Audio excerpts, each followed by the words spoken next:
Henry F. Perkins is not a name most Vermonters would recognize. A professor of zoology at the University of Vermont, he was born and raised here in the heart of Burlington. While Perkins remains a rarely discussed figure in the scientific community, he stands as a foundational figure within the history of our state due to his leading role in the effort to reshape our demographics in the 20th century. Henry Perkins' story tells the history of eugenics in Vermont.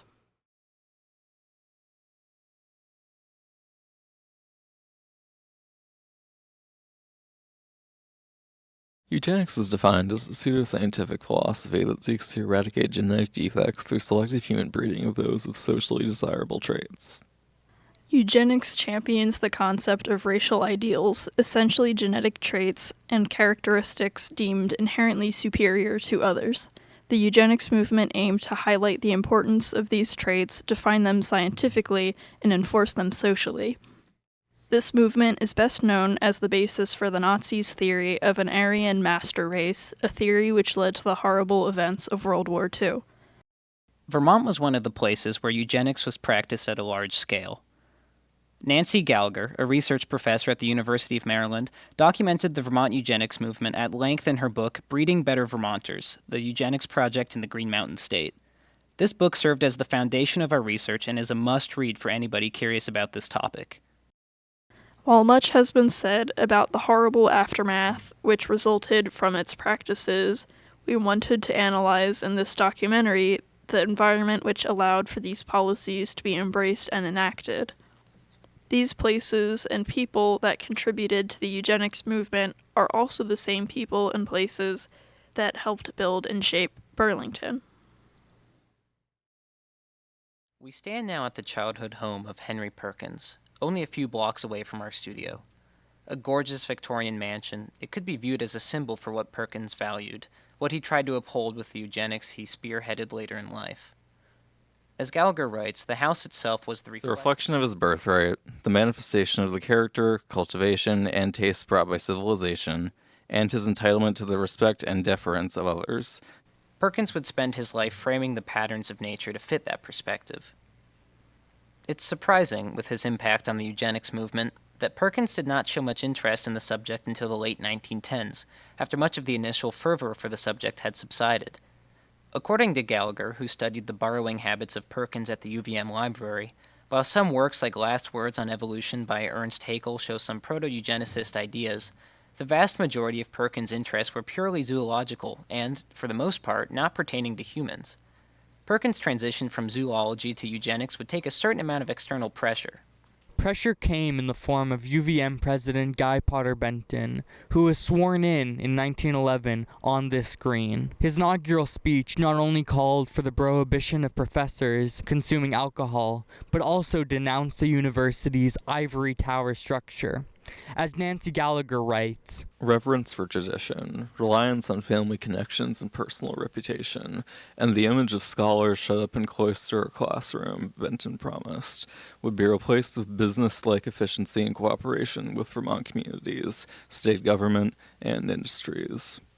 With this announcement, Benton would assign each department of the university with a target for betterment, such as calling on the Department of Social Sciences to examine how poverty related to crime, and the College of Medicine to train public health officials to be sent across Vermont to prevent disease. This new mission proposed by Benton called into question the value of Perkins' zoology curriculum, which had largely isolated itself from humans and their social issues.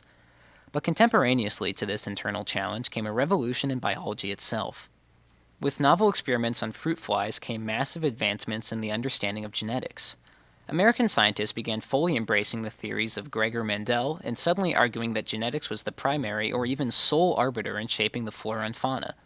Perkins' naturalist perspective, which viewed the environment as the determinant of the natural world, would be lambasted in favor of genetic determinism. The Eugenics Survey of Vermont was the most impactful eugenics organization in the state, and it was privately funded, organized, and directed by Perkins. Without Henry F. Perkins, there probably would never have been a Eugenics Survey of Vermont. The survey sought to identify potential targets for sterilization to prevent the genetic transfer of socially undesirable traits to new generations. The belief was that, for example, the child of a so-called feeble-minded criminal would inherently possess criminal traits. The information was collated, compiled on large pedigree charts, meticulously indexed and cross-indexed on 3x5 index cards, and summarized on face sheets accompanying the detailed history of the family's misfortunes and a final report of the findings and conclusions. Between 1925 and 1928, the Eugenics Survey had prepared pedigrees of degeneracy on 62 Vermont families, traced back 3 to 8 generations, registering over 6,000 Vermonters living and deceased. Though it only ran from 1925 to 1936, it left lasting effects on the state through racist and ableist immigration and marriage laws, educational programs, and the forced sterilization and/or institutionalization of hundreds of Indigenous, disabled, French-Canadian, and low-income people. I think we can safely say that in the 62 families that we have studied, blood is told, and there is every reason to believe that it will keep right on telling in future generations. Running water purifies itself. The stream of germplasm does not seem to. Henry F. Perkins left behind a horrible yet obscured legacy. In many respects, he formed our state from the shadows. Perkins is not a household name, and he is not remembered as often as he should be, even among historians. For those that do remember him, he is recalled as a despicable eugenicist. However, it's important to reflect that Perkins was commonly hailed in his time. By the 60s, natural interest in mental health care was growing. In 1964, Vermont created a Governor's Advisory Committee on Mental Disability Planning, which pushed for a community-based approach of treatment and the destigmatization of disabled people within broader society. However, the committee still supported birth control for genetically disabled people as, quote, the only effective measure. They would recommend sterilization and abortions while avoiding the word eugenics, though would now require consent.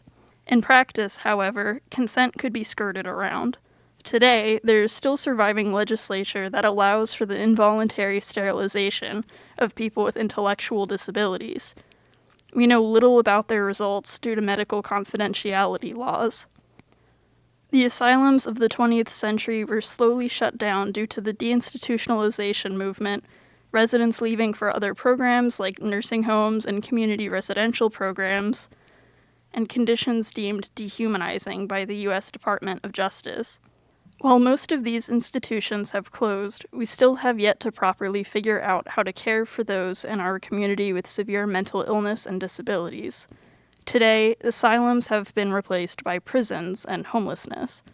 Prisons are now considered the largest mental health care provider in the nation, though they are also known to have detrimental effects on their prisoners. Mercedes de Guardiola, author of Vermont for Vermonters, The History of Eugenics in the Green Mountain State, writes, Eugenicists design their work to have an intergenerational impact, with the goal to either strengthen or destroy the family unit. Vermont's government has done no research into the impact of eugenics, limiting our understanding of its effects or extent.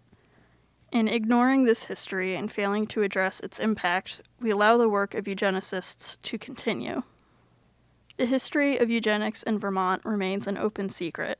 Buildings are renamed and apologies are issued. Following the push for racial justice in 2020, Vermont created a Truth and Reconciliation Commission in 2022, meant to investigate Vermont laws and policies that perpetuate discrimination. They have also issued an apology. Recognizing that further legislative actions should be taken to address the continuing impact of state-sanctioned eugenics policies and related practices of disenfranchisement, ethicide, and genocide. By keeping Vermonters informed, we can work to fully reconcile with our history of eugenical practices and recognize the ways current policies have been informed by the eugenics movement. By staying informed, we prevent history from repeating itself.